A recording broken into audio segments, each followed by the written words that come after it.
Hello, and you're very welcome to The Week That Really Was with John McGurk and Sarah Ryan. It is the 20th of April, 2023. We're recording this on a very sunny lunchtime on a Thursday afternoon. And Sarah, we are joined by a fascinating guest this week. But before we get to that, how are you? I'm good, John. Can't complain. I've been consumed this week with our legal story of the week, the release of the monk, and being found not guilty. And I won a decent bet with my other half on that regard, so I'm happy. Yes, well, as I said on Twitter, he's the first monk in Ireland in a long time to get the benefit of the doubt.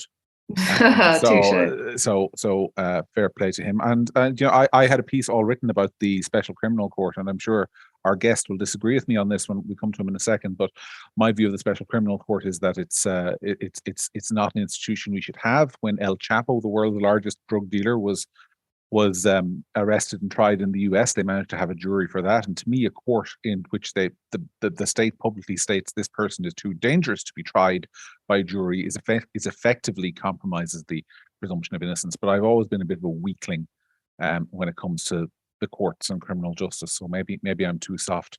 But anyway, they did find him innocent, which I have to say, like your other half, I was surprised by. Anyway, folks, enough natter. We want to get to the main event. We are joined this week by somebody who I've admired for many years, one of Ireland's best and most incisive writers. You might not agree with him every week. I certainly have had times where I haven't always agreed with what this person has written, but I'm always been blown away by the quality of the writing and the quality of the thinking. And sadly, for reasons we'll come to in the conversation, he doesn't have the same platform that he once did. Nevertheless, we were happy to give him some kind of a small platform here and have a conversation with Mr. Kevin Myers. Kevin, how are you? I'm very well, thank you, on this lovely April day. Sun is shining and I'm feeling the top of my form. I want to start by asking you sort of where are you at in life now? Because when the public last heard from you, obviously it was in the unfortunate circumstances where you, along with a number of other people at that time in Irish life, George Hook being the most prominent example, fell foul to what in my mind was a kind of hysteria, where there was a sense that you were no longer allowed to make a mistake and get the benefit of the doubt. You wrote a column in the Sunday Times in which you made a comment, I think it was about Vanessa Feltz, the British TV presenter, and you mentioned that she was Jewish. And you made a comment which you thought was a fair comment on Jewish culture and which other people then claimed was anti-Semitic. And then you were never heard from again, essentially. And that's a very brief summary of it. But how have you been coping with that? And can you let people know how you are, number one, and maybe talk about that a little bit? Because I think it's unfortunately and wrongly what a lot of people still associate their last memory of you as being. Yeah, I'm happy to tell you that I'm extremely well. And I'm sorry to tell the lynch mob that my health is extraordinarily good, which was not their intention. What was done to me 6 years ago was outrageous, but it was now, as we now know, perfectly normative.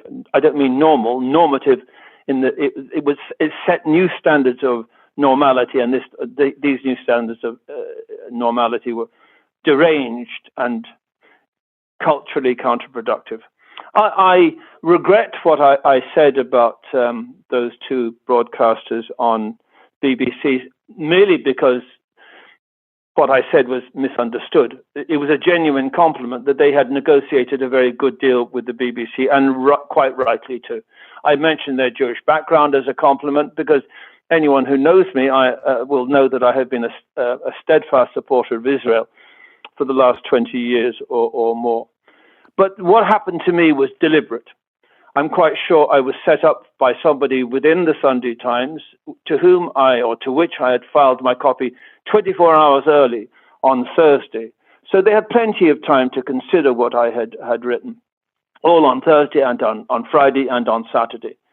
But the attacks on me began at 1 minute past 12 on the Sunday morning, on the last Sunday of July 2017. So somebody accessed my column from London, clearly with the intention of denouncing me as an anti-Semite.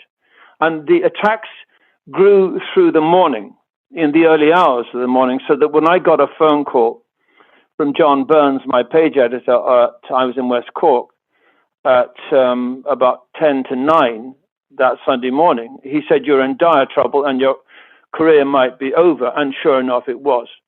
And what happened then was that Roy Greenslade, who has since been outed as an agent of the Provisional IRA, joined in the attacks. Now, he has a very wide reach into RTE and into across the media around the world. And he denounced me as an anti-Semite and a Holocaust denier. The Holocaust denier lie resulted from a column I'd written 15 years ago about dealing with the Holocaust. And what I said in that was the majority of Jews who were murdered in the final solution were not murdered in concentration camps, but were murdered by German and Austrian and Spanish soldiers by hand. We're talking about many millions of people being systematically mown down by Gentiles. I'm not a Holocaust denier in the sense that I deny that. Anyway, the fact is that the Greenslade thing went into RTE. We know his RTE feed, and I was called a Holocaust denier on Morning Ireland on Monday. So although my career was essentially killed by an internet storm on the Sunday, by Monday it had taken on a really malevolent form in a personal sense. And that stuff that was sent on Morning Ireland went round the world to reinforce the lies that had been sent about me on the Sunday. So not merely was my career finished on the Sunday by the falsehoods being perpetrated about me. These were then, if you like, formally ordained by the national broadcaster. They were confirmed. And at that point and thereafter, nobody in the mainstream media would have any time for me. I became an utterly untouchable pariah. Not in the eyes of the Irish Jewish community, who stood steadfastly with me. They said to call Kevin Myers an anti-Semite is a grotesque distortion of the truth, and equally to call me a Holocaust denier. The other aspect, of course, was I was a misogynist, which was the main theme followed by the Irish Times. They knew in the Irish Times they couldn't call me a Holocaust denier because most of my columns about the Holocaust, and there were many of them, 30 or 40 of them in my career, affirmed the existence and the evil nature of the Holocaust. They didn't go down that road. They called me a misogynist. The two primary candidates for that, or the two primary critics, are calling me a misogynist, were Fintan O'Toole and Cathy Sheridan. Well, being a misogynist is quite a serious matter. It means you hate women. I mean, all women, because they're women. Neither one of those two columnists had ever called me a misogynist ever in their journalistic history. Never once before. But only when I was being denounced as a misogynist on the internet did they join in, which doesn't exactly suggest to me that they are particularly heroic defenders of the female species. Well, they were your colleagues. And that was that. They were your colleagues for many years. You mentioned they were my colleagues in the Irish Times. 30 or 40 columns. They had been my colleagues in the Irish Times before I went to the Irish Independent, and then obviously after that I went to the Sunday Times. Now, it's a serious matter, of course, for anyone, a group hater. If you hate black people or Jews or travelers or Irish people or English people, it's a very serious allegation. It has to be, when it's detected, it has to be, first of all, revealed and then confirmed. But my theory is... these two columnists could have had any opportunity to do that in the previous 20 years. They never had done so. My theory, for what it's worth, Kevin, is they don't actually believe it. I think often when these things are thrown around, you're very prescient point there, I think, when you mentioned that they'd never said it before, is because they don't actually believe it. They don't believe, because they've worked with you, they've read your stuff, they may have disagreed with it, but they don't believe that you hate women. I mean, I don't believe that you hate women. I don't think anybody would believe that you sit there at home stewing in your juices at the fact that the female sex exists and you don't like them. It's just a word that they wanted to throw around to demonstrate that they are not like you. It's a virtue signal. That's what it is. It's a virtue signal at your expense. But it is, in the right circumstances, it's like calling somebody a racist or anti-Semite. It's a death blow. I mean, it's intended to end one's career, not just my career. Anyone who's given that sort of accusation, it's intended to end the career, and it did end my career. that people, you don't join a lynch mob unless you want to have the consequence of a lynch mob, and the vital term in a lynch mob is not quite mob, but lynch. That is the outcome. That's the intended outcome, and that's what they got. And throughout that time, obviously the politicians joined in, Leo Varadkar and Frances Fitzgerald. Frances Fitzgerald, who was about to go the same way herself, congratulated the Sunday Times on the appropriate action in sacking me. The Sunday Times had sacked me that Sunday morning without even making a phone call to me. They publicly sacked me and said that I would never be employed by the Sunday Times ever again, as if they had just discovered all this time I was a secret Nazi and secret anti-Semite. It's remarkable. So that was an actionable statement by the Sunday Times. Contrary to what people think, I am only a citizen and a subject of the Irish Republic. I have no other passport, no other national identity. It's the first time in the history of independent Ireland that the Irish government sided with a multinational in publicly sacking and publicly humiliating that Irish national. Both Frances Fitzgerald and Leo Varadkar, then the Taoiseach, denounced me, and Frances Fitzgerald in particular congratulated the Sunday Times on the way it had treated me. And then all the other media joined in. Of course they did. In the castigation. I want to ask you, have you encountered any of these people since? The people who denounced you at the time? I tell you what I do have encountered, I never cease to encounter. It happened to me in Duns last week. Two people within 3 minutes came up to me, one a man and the other a woman, came up to me and said, look, what happened to you was really terrible.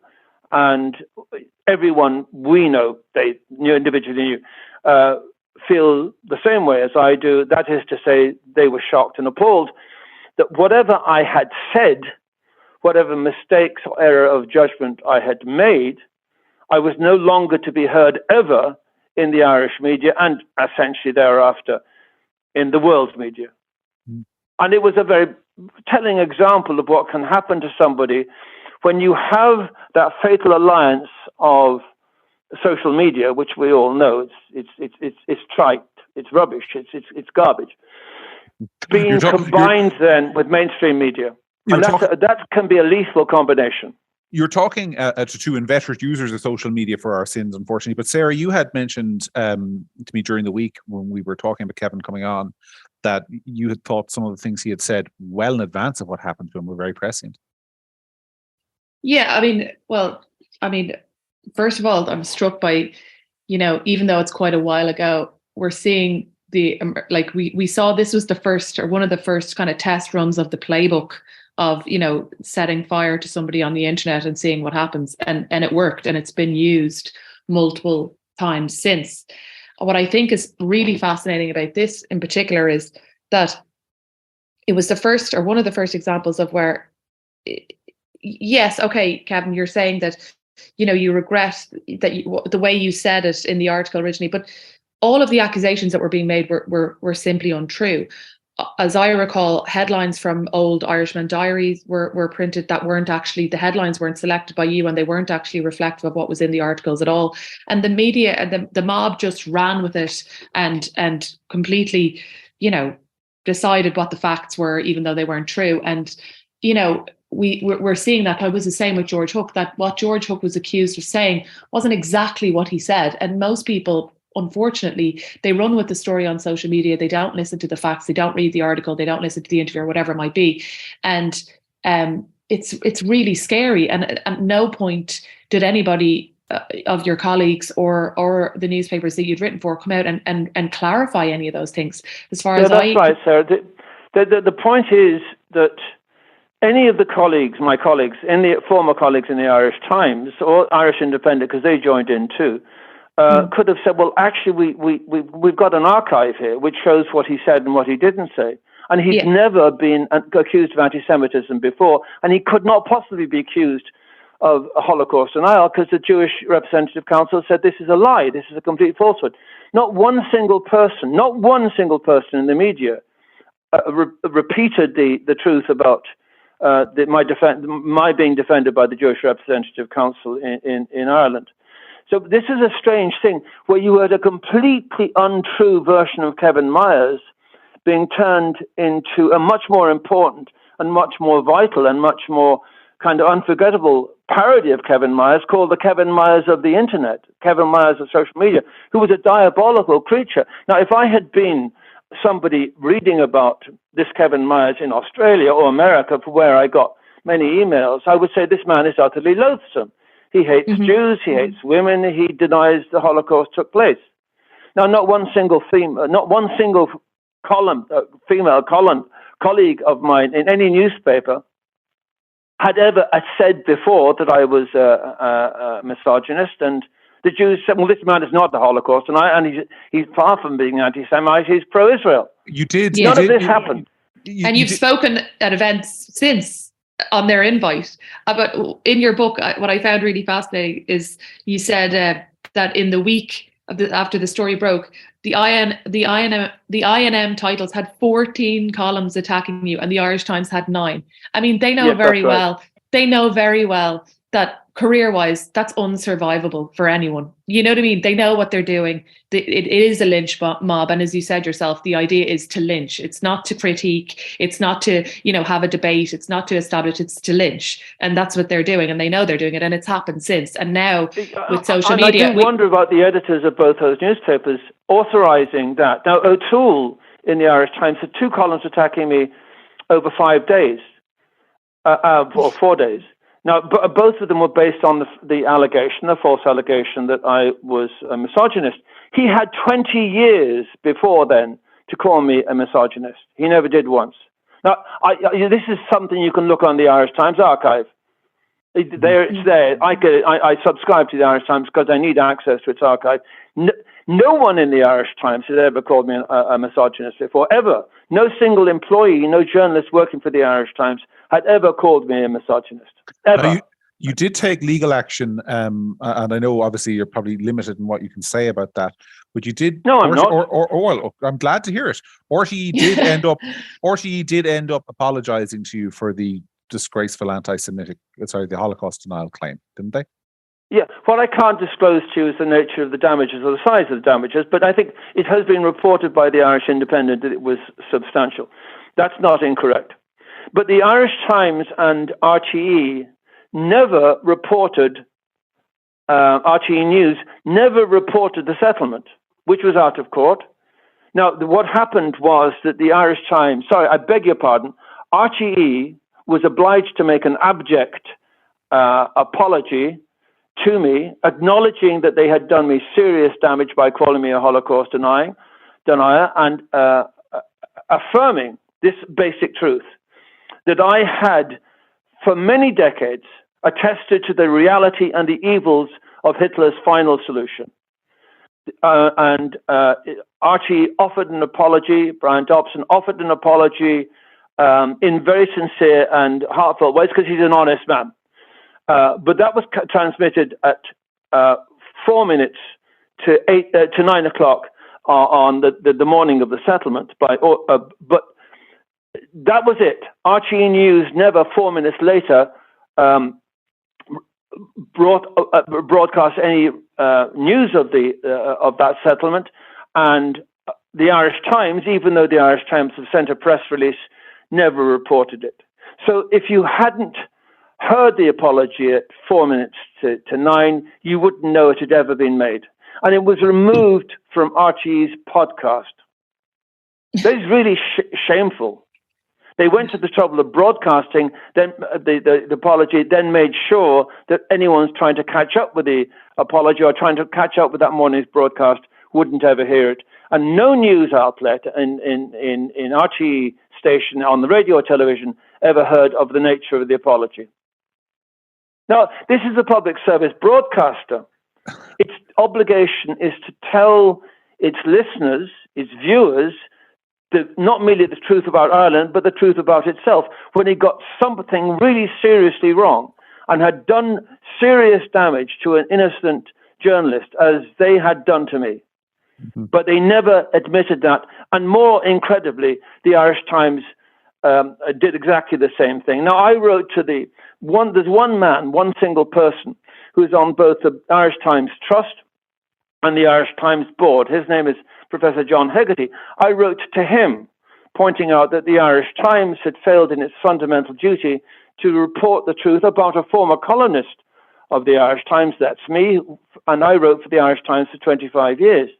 And I said that the Irish Times has an obligation to tell the truth, and this was an opportunity for the John Hegarty, as a chairman of both main bodies in the Irish Times, to undo the damage the Irish Times had done to itself and also to me by not reporting the truth. I never even got an acknowledgement from him. So we're dealing with a capacity to stay silent in the face of falsehood that is, in my own personal experience, unprecedented in the Irish media.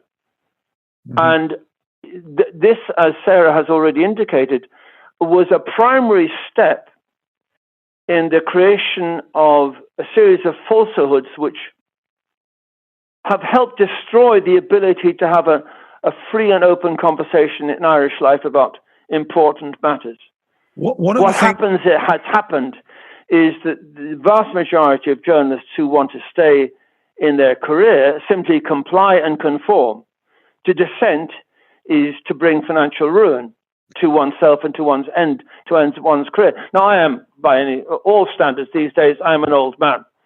So that the destruction of my career didn't mean destruction of my livelihood. But were I half a century younger than I am, my life would be over economically. Had I been a journalist who was destroyed aged 25 at the time or something like that, and had been destroyed by the media and the social media as I was, I would never work again. Not merely as a journalist or as a broadcaster, but I'd never get a job as a school teacher or a civil servant. My career would be ended. And that is the purpose of these lynch mobs. It is to end not just that particular conversation, but to destroy the possibility of reappearing in the media. Yeah, and it's a very terrifying thing because it was participated in not just by journalists, but by politicians and even by civil servants like Sean Donlan, who was chairman of the Press Complaints Commission at that time. Sarah? I think you're absolutely right in what you're saying, but I think it's scarier than that in the sense that I think part of the reason why your career would have been over is because you're not and never were part of the right group in terms of opinions, if you know what I mean. Like, first of all, I think it's scary that if somebody who is, is clearly not an anti-Semitic, has spoken about Israel, as you had, can still have their career ended for being a so-called Holocaust denier. What chance does anybody else have of not going the same road? But also, I'm not going to name any names, but there have been people who are on the right, who have the correct opinions and come from the correct views on everything, who've made mistakes, who I've watched be redeemed and allowed to come back into public life later after, a slight hiatus. And if you are not of that group, if you are not of the right opinions on all of the hot topics of the moment, you don't get that. So you're right, your career would have been over if you're 25, but it wouldn't have been if you'd had the right opinions on all of the right things. Well, that's absolutely right. That's the nature of the forcible consensus now. That people are not interested in hearing opinions, and they're certainly not interested in hearing dissent.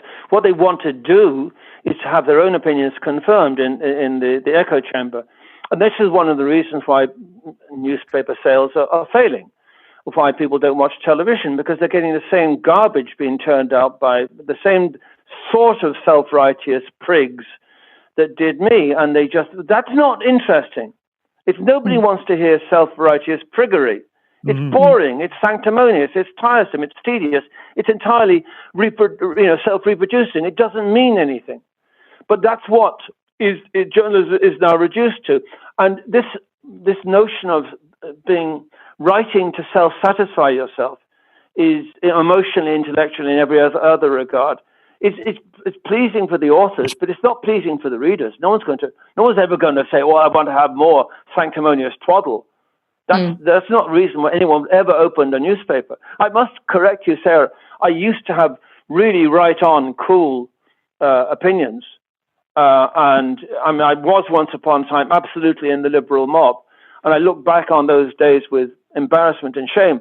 But it was various things were happening to me when I began, if I dissented, say going to the Irish Times, I would, a column that was a little bit off centre, then people would actually sneer at me as they walked past my desk. Being a right winger today, Maya. We never used second name terms in the Irish Times. If somebody addressed you by your surname, they were disapproving of you. The sneer, and the liberal sneer is the most important force in journalism these days, because you don't need to be edited by an editor or even edited by the disapproving reader. You have a colleague putting you down, and maybe a second colleague putting you down, and that you don't want to revisit that territory again. So when I started working in the Irish Times, I was, because of information technology enabled me to work from home. I found that I could write columns without having to go into the newsroom and brave the sneers. The single put down is one bad enough, but having happened 2 or 3 times in a day, you don't want to revisit that. Working from home enabled me to do it without the sneer. And then I began the process of discovery.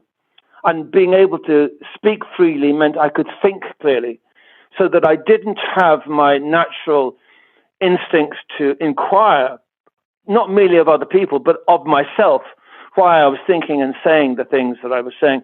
Those instincts, which should be free, had been curtailed by the consensus of the newsroom. Once I was able to be free and work from home and think from home, I began to depart from all the conventions which had limited my journalism and limited my thinking. So I was absolutely in the anti-Israel mob in the 1980s and the 1990s. And then I realized, when I began to look at the reality of the Palestinian Intifada and the terrorism that PLO was not merely getting up to, but justifying, that I had been wrong on Israel. And I was an ardent supporter of the feminist movement, and the National Women's Council used to send me their feminist calendar every year in the 1980s, because I would write enthusiastic stuff about the feminist agenda. And then I realized, actually, I thought about it, that men and women are not the same thing, and there's no such thing as equality, and all of the pious aspirations which have informed and corrupted Irish life and Western European life, these had to be challenged. So I am a critic of feminism, which doesn't make me a misogynist. I don't actually personally know a single woman who approves of any of the nonsense that comes from the National Women's Council. No, so, neither do I. Neither do I. Yeah, well, exactly that. How many of your female colleagues? Now, the National Women's Council, for example, attacked me as a misogynist, but they said nothing about Ali Salim, who was on RT television a few weeks later, calling for the legalization of female circumcision in Ireland. And the National Women's Council of Ireland stayed silent about that, while denouncing me as a misogynist. You've identified, if I can say, Kevin, when you talk about newsrooms and the sneering within newsrooms, something that is my central critique of modern Irish society, which is that we tell ourselves on the one hand that this is now a new, liberal, tolerant, open Ireland. But actually, we still live in the land of the twitching curtains. People are terrified to speak their opinions because, it is often said that back, when Archbishop McQuaid, Lord rest his soul, was governing us all gently with his crozier, that you were afraid for your career to speak out and offer an opinion on contraception or whatever it might have been that was against the teachings of the church. Today in Ireland, I can't imagine being a young 20-something in a newsroom with a differing opinion on climate change or transgenderism. And being confident enough to articulate that and to ask questions on that basis, because you would be frozen out, you would be made a pariah. Even if with you there had to be an actual lynching because you were too synonymous a figure, too well known a figure in the country just to drop.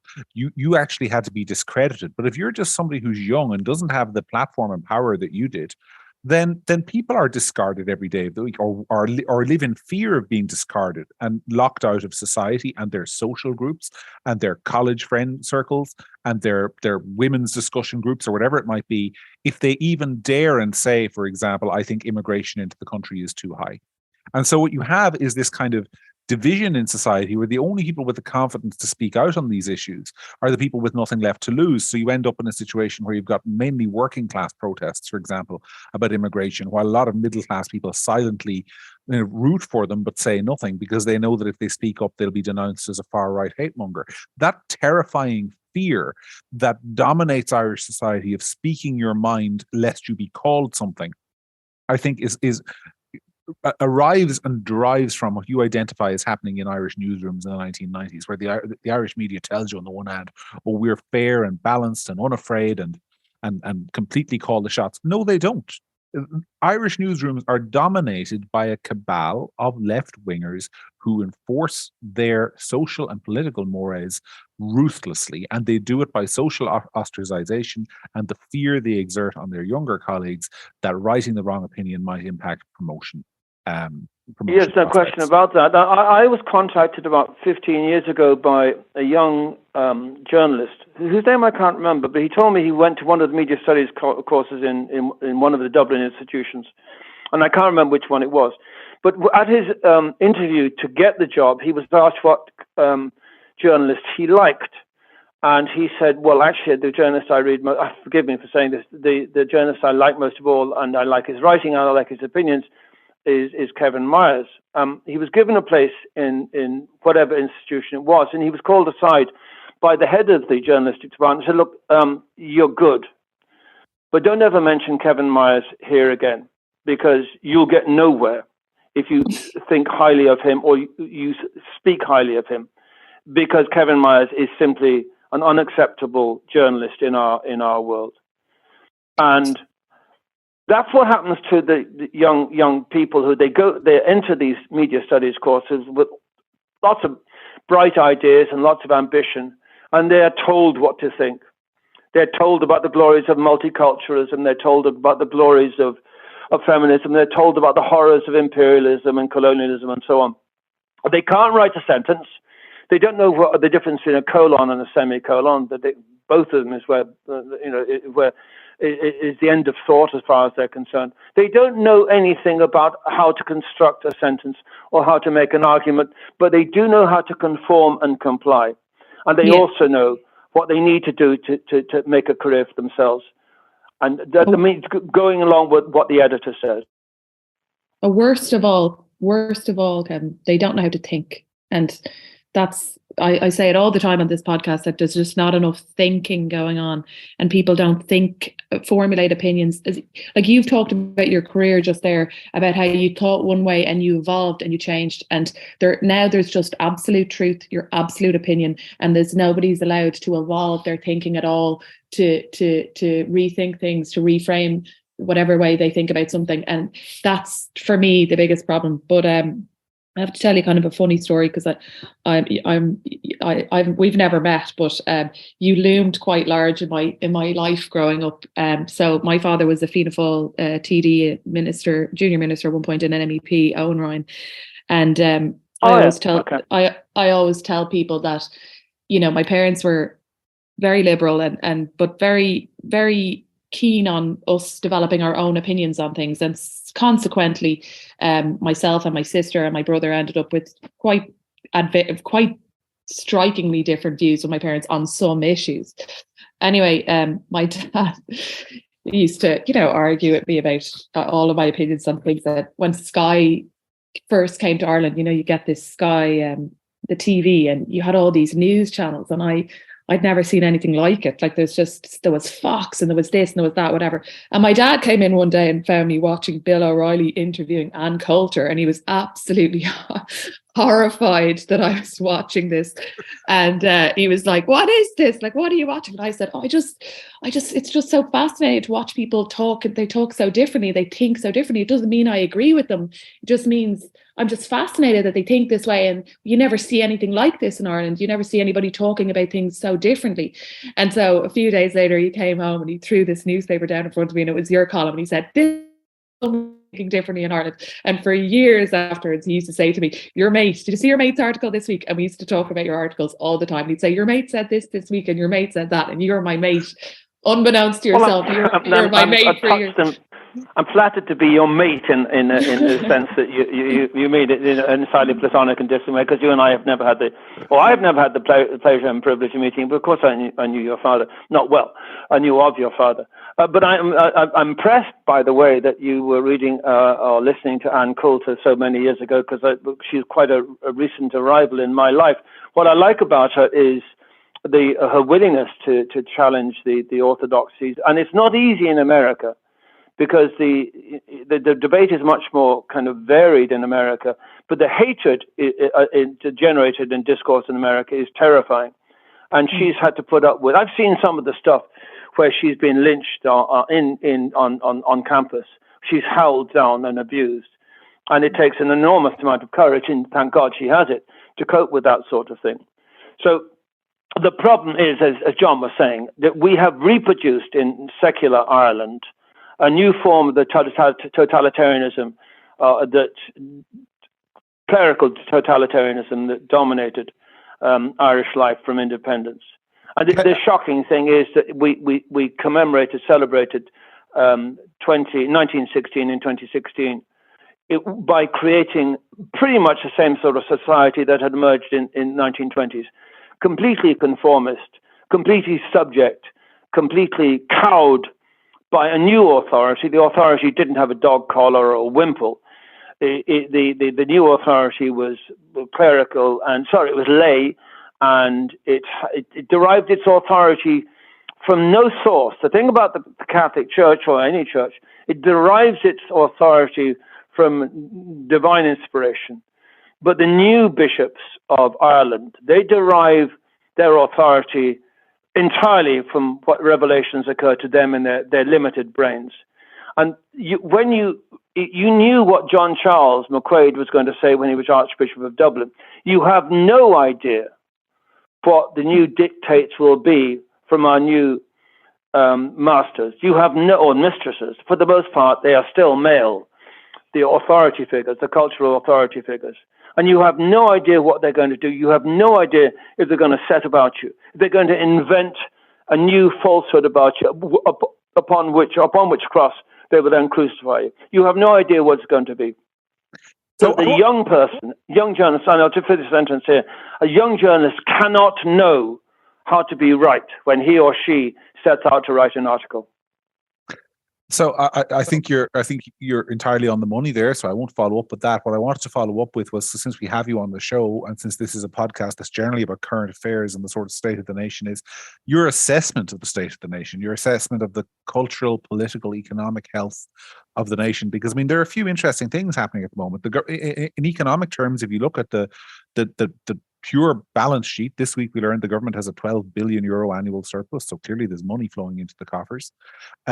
We have a very interesting political system where your old friends in Sinn Fein, Kevin, are marching onwards towards power. We have a kind of cultural revolution brewing in the country, and yet we seem to be a remarkably placid people for that. We don't see massive protests. It's remarkable, John. I don't understand how we are placid. I take it from a selfish point of view.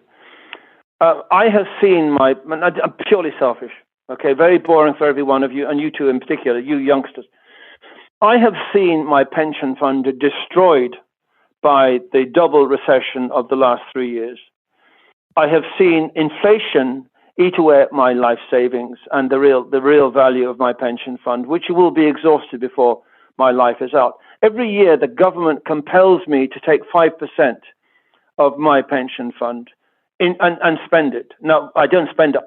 The government gets half of it. Now, that half goes to pay for the pensions of the public service who do not have to create a pension fund, because it's paid out of current account. So I am paying for the public service pensions from a depleting account over which I have no control. And inflation at 10% will destroy my life savings within a decade or so. And there will be no compensation for me from the government to which I have been giving my life savings. I look at financial ruin within the next decade. I mean, irreversible, total financial ruin. And nobody is saying anything about this. And the politicians, least of all, because they are the most protected. They don't have to contribute to a pension fund because theirs is guaranteed by the state. It comes out of current account. So all the civil servants now looking for compensation for COVID and compensation for inflation, they'll get both. And they'll be paid for by those of us in the private sector. That's us three, you, Sarah, you, John, and me. Now, you've got some future ahead. Maybe you'll be able to rescue what remains of your capital savings. I cannot. I have no possibility of earning further money because of what happened to me. And I can see my capital fund being depleted irrevocably and irreversibly and without complaint. And that's the most amazing thing, that nobody in Ireland is talking about the disproportionate power and disproportionate financial returns being enjoyed by those in the public sector, being paid for in the private sector. Now, you asked me, John, early on about the state of Ireland and the rise of Sinn Fein, who embody absolutely the quintessential values of the new left, which means protecting the public service, because if they do that, they'll almost guarantee to get into power, and in that process can rewrite history. The war they began, I was there when they began the war. I was there in Belfast when they began the war, when the Civil Rights Bill had been passed and empowered, and there were no differences between the voting rights between Catholics and Protestants, and there have been very few previously, but they were non-existent. Derry was run by a civil commission. Senior officers were mostly Catholic. So there was justice in Northern Ireland in 1971. The IRA went to war with that justice, with that newly just state, and helped destroy it. And 60% of all the deaths of the Troubles were caused by Republicans. Yet they are rewriting their war, their unnecessary and entirely voluntary war, as a form of civil rights activity. And that's what most young people think today about the Troubles. That the IRA, instead of abducting and torturing people like Jean McConville, who was not mentioned once, I'm sure, during the 25-year celebration of the Belfast Agreement, not even when Gerry Adams appeared on television. Nobody reminded us what the IRA had done, lining up 10 Protestant workmen and machine gunning them, and then giving all 10 of them headshots to finish them off. No one reminded us of that.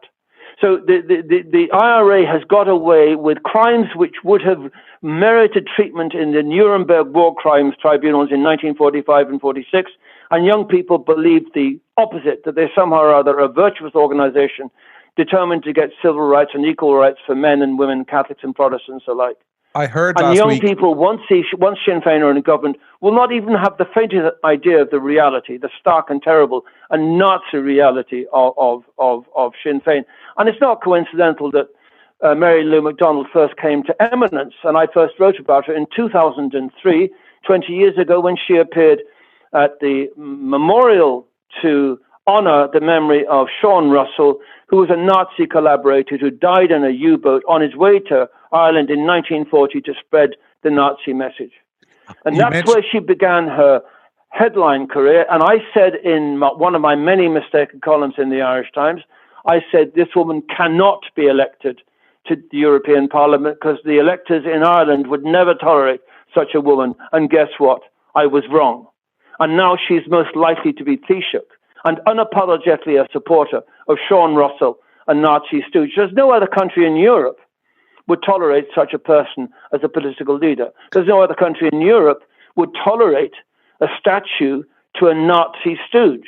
This is unique within the European Union, unique from the Galway Bay to Vladivostok, that no such memorial would be tolerated in the entire landmass of Europe, yet we have such a memorial in Ireland. You mentioned about the young people and what they believe. I don't know if you saw last week, you probably didn't, Kevin, that Aoife Grace Moore, who is a winner of the Journalist of the Year accolade, handed out by her colleagues last year, I believe, former political correspondent at Sunday Times, was on a podcast in Northern Ireland talking about the origins of the Troubles and all of the issues that happened up there.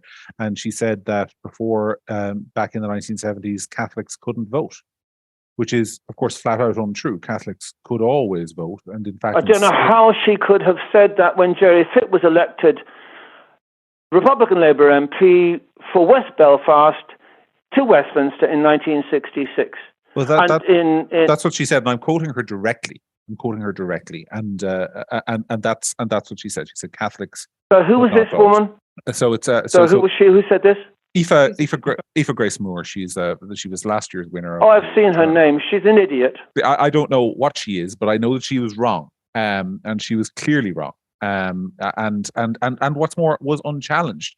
But that perception I have noticed, and maybe you've noticed this too, Sarah, is everywhere. I mean, if you ask, and there are polls that show it, if you ask young Irish people, and this is one reason Sarah was making the point on this show last week, Kevin, and unfortunately, I think she's right, that the attacks on Sinn Fein about the IRA's record are kind of fruitless at this stage because people simply shrug their shoulders and don't believe them. There are polls showing that younger Irish people, if asked who killed the most people in Northern Ireland, will say the British Army. When in actual fact, I think you'll know the figures, but 60%. 60% of all the deaths in Northern Ireland were caused by Republicans. And the majority of the deaths of Catholics in Northern Ireland. Yes, that's right. The biggest source of deaths. That would include IRA men who blew themselves up. One of the things about the IRA, it's the creation of the death cult of the IRA. I've forgotten the figure. It's about 100 IRA men and women blew themselves up with their own bombs. Each one of these, I don't make light of these. Every one of these deaths is a calamity for their family members. You never forget the loss of 18, 19-year-old, 20-year-olds who have been killed, sent off on these futile bombing missions to achieve nothing. They're blowing up a shop. Now, they might kill somebody in the shop, or they might be killed themselves. I mean, I'm serious here. Every single death in the Troubles, with the exception of someone like the UVF satanic murderer, Lenny Murphy, his death was to be welcomed. But for the vast majority of the deaths, they are a proper subject for real grief and real mourning and real analysis of why these horrors happened. You cannot look back on the Troubles and say these are good deaths and bad deaths, with a few exceptions. It was a human catastrophe. Now, we have to identify the authors of this catastrophe. And John, as you have rightly said, the majority of young people believe that most of the Troubles deaths were caused by the British Army, or the heroes of the Troubles, the RUC and the UDR, who suffered extraordinary numbers of deaths and then have suffered monumental vilification and falsification, their records, that is, by Republican apologists. Those great lies are the lies that are now being written to the historical record. And all of the suffering that they went through, all of the mutilations, the horrors that their families went through, the childhoods of their offspring being spent terrified about their mothers and their fathers not coming home from their hours of duty. Hours of duty spent saving Northern Ireland from civil war. And I genuinely mean this. The men and women of the UDR and the RUC are the real heroes of the Troubles. British Army soldiers would go back to their homes in Britain. The UDR and the RUC stayed at their places of work and stayed at their home. They could be murdered going to Mass, or murdered going to the Baptist or Presbyterian churches or Church of Ireland churches. They could be murdered and were murdered collecting their children from school or taking them from school. There were no circumstances in which they could not be murdered. There was an RUC man who was murdered leaving the bedside of his mother in the Royal Victoria Hospital. Someone in the hospital knew that this RUC man was visiting his ailing mother, and as he left, they murdered him. So these are the terrible things that were done in the name of Ireland by the Irish Republican Army and the INLA. And the people who stood up against them were not the collaborators of the UVF and UDA assassins. They were the forces for freedom and justice and truth in Northern Ireland. And that's one of the most passionate beliefs I have. I worked in Northern Ireland, and I've studied this stuff too well to be in any doubt about who the good side were and who the good people were. You were a journalist in Northern Ireland for how long? You were there in the 1960s through to... No, not 1960s. I first time visited Northern Ireland. I went up to participate in the Troubles in 1969. Thank God I didn't, but I did want to, because I was a lunatic lefty. But then I went up in 1971 as a journalist and stayed there till 1978. And I thought I would save till the Troubles were at an end, and I realized in 1977, 78, they were not going to end. This had the energy of something diabolical, and it could last for decades, and it did last for decades. And thousands of people died, and many more thousands, many more hundreds, shall we say, than the official records state, because we don't know how many men and women took their own lives who are not in the official statistics. But we know many did. The funny thing about that is, in terms of the reasons for the changes in people's perceptions. I mean, I am almost 40 years of age. Sarah has regularly said that she's of similar age to me, so I'm not revealing anything ridiculous about you there, Sarah. But I grew up in the late 80s, early 90s. That was when my dawning of awareness. And even by that stage, I think the IRA was mostly a busted flush. And while there were some horrendous atrocities that I remember, the war was in its latter stages and calming down. And so I don't even have a living memory of the worst of it. Because even in the mid 80s, I was a toddler. And so people younger than me comprise more than half the population of Ireland. So the memory of this it's been astonishingly sort of just eradicated. I mean, Sarah, I guess I speak for you when I say that as well. I mean, your memories probably extend to the very late stage stuff, Canary Wharf and Oma and all of that kind of stuff, but you don't remember and have no memories of the days when soldiers were being lynched on the streets, for example. This fleeting thing, I definitely remember Oma. My dad was in politics, so it was probably a little bit different because it would have just loomed larger because of that. I remember being a kid in the back of the car and asking, what does kneecapping mean? I remember that because they used to report kneecappings on the news, and I can remember asking what that meant. But no, it was the same as you. Like it wasn't at the fore of my life. It certainly featured in the background, but it wasn't.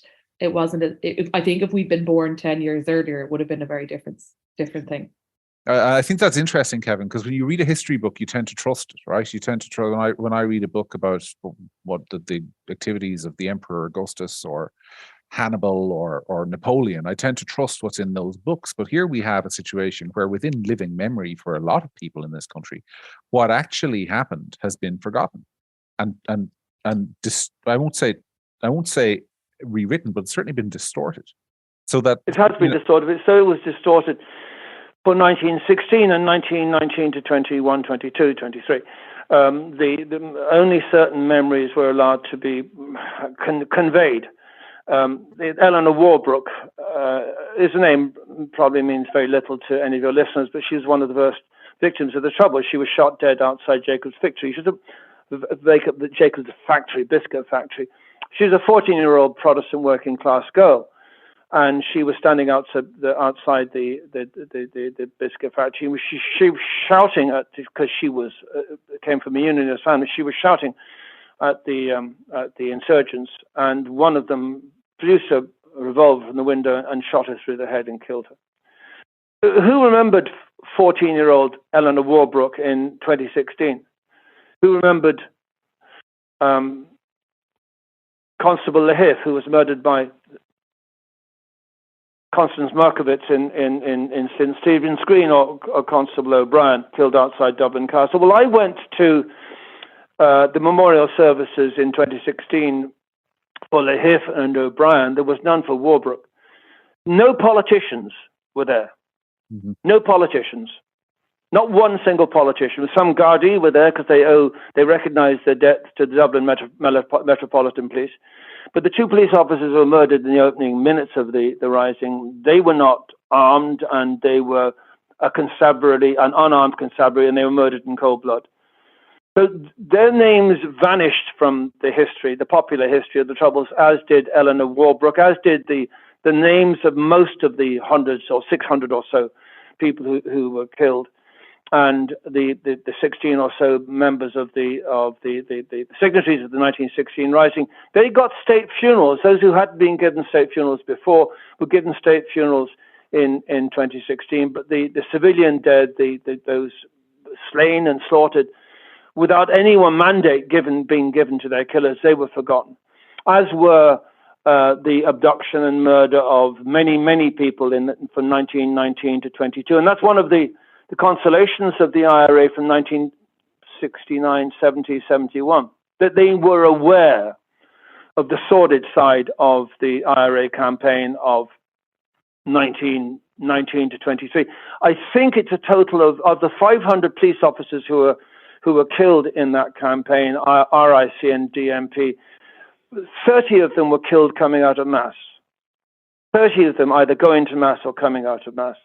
Of the 172 British soldiers who were killed in 1919 to 21, 50 of them were either murdered off duty or murdered as captives. So the IRA know this is what they do. This is what they will get away with doing.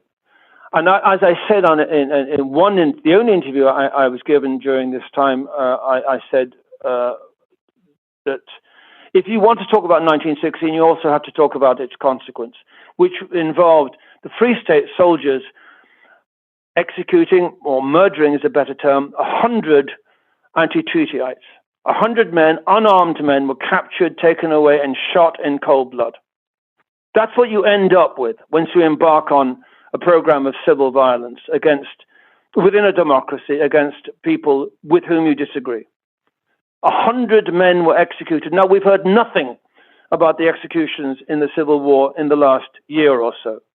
And the executions began essentially about a year ago. Yeah, we've heard nothing about them. Specifically, I mean, I published a piece a couple of weeks ago about what happened at Ballyseedy in County Kerry, where 6 anti-treaty rebels were tied to a landmine by soldiers of this state and blown up. And I the point I'd make is that if we heard about the Russians doing that to Ukrainian captives today, we would be horrified and be calling for an international war crimes tribunal. The Irish state has never apologized for that. Never. Well, no one's apologized for anything at that time, but they do expect, the Republicans expect apologies from other sources. They expect apologies from the British for this, that, and the other. And I mean, many Republicans were saying when the Queen came over in 2011 or whenever it was, she should apologize. And when she said things that we should have done things differently or not at all, that they interpreted that as an apology. She wasn't referring to Crown policy. She was referring to everyone's policy.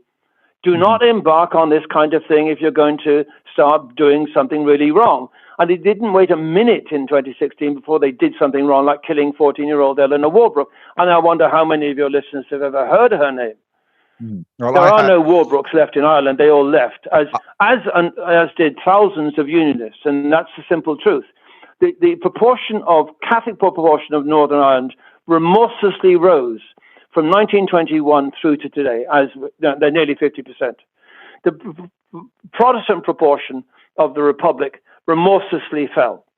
So that it's indigenous Protestant population as opposed to immigrant population from France and Britain and Ireland. The indigenous population of the Republic that is Protestant is under 2%. Yeah, the Catholic population in Northern Ireland is about 50%. I am the Protestant population of the Republic at the turn of the century, at the turn of the 19th to 20th century, was 10%. I am somebody who broadly agrees with you on these matters, and which puts me in a minority, I have to say, in the country, and certainly puts you in a minority. And I know there will be many listeners, Kevin, who maybe find some of what you just said uncomfortable or maybe disagree with it. But I think it shows the reason why your voice is so missed in the country, because it is an important perspective and it does make you think, even if you are somebody who believes that Irish independence is a legitimate aim and that the rising was justified and that those who took in it. They're two different things, John. I've always believed Irish independence was justified. The Irish people are quite different from the English people. And I know too well because I was raised in England. I know how indifferent the English are to Ireland. And you cannot be governed by people who are indifferent to your own welfare. And as we've seen repeatedly, Northern Secretaries of State know nothing about Northern Ireland. That idiot Karen Bradley arrived in Ireland, 5, 6, 7, 8 years ago, and said after she arrived, she didn't know Catholics and Protestants voted differently. Now, you must never be governed by people who can appoint someone like her as governor of Northern Ireland. That's essentially what she was. So the independence is an essential part of being Irish. You cannot be governed by people who do not care for you. You cannot be governed by people who do not passionately care for your future. You must take that future yourself, which is what John Redmond and the Home Rule Party had achieved by 1914. It wasn't complete, and it still isn't complete. It couldn't be complete while the Ulster Unionists felt so separate from Irish nationalism. But Ireland had legal Home Rule when the Rising took place, and the Republicans threw that all aside, and instead of Home Rule, we got a war in which thousands of people died, and which turned this country into an economic wasteland. And the first thing the independent Free State government had to do was cut public salaries by 10% because they had no money. And do you know, one of the outcomes of the treaty negotiations was Ireland inherited the British war debt for fighting Germany, our gallant allies of 1916. Now, almost nobody in Ireland knows that the Free State inherited part of the British war debt. Did you know that, John? No, I didn't. Yeah, and we also paid the RIC pensions.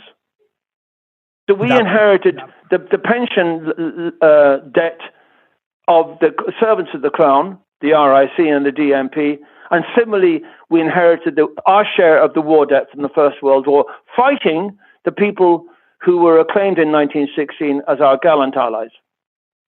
And incredibly, in 2016, an army officer went around, not the same army officer, went to every single school in the country reading out the proclamation, which included that obscene line hailing our gallant allies. Our gallant allies, before the Great War, had murdered over 250,000 Africans in Southwest Africa and Tanganyika in separate uprisings. They'd driven the Africans into deserts where they were forced to drown, or forced to die of thirst, or they were slaughtered by German troops. These were the people, the monstrous regime which the proclamation hailed as their gallant allies, and in 2016, this obscene declaration was repeated. And there is no excuse for that. Enough historians were available to have told the government at the time what the Germans had done, and not merely didn't have to go to Irish historians. If they had gone to the German ambassador to Belgium, he apologized in 2014 for the thousands of Belgian civilians who had been murdered in 1914 by German troops. Over 5,000 Belgian civilians who were captured by German troops were murdered in 1914, and something like 100,000 Belgian civilians were taken home and slave labor, and something like 20,000 Belgians were murdered during the occupation or died as slave labor.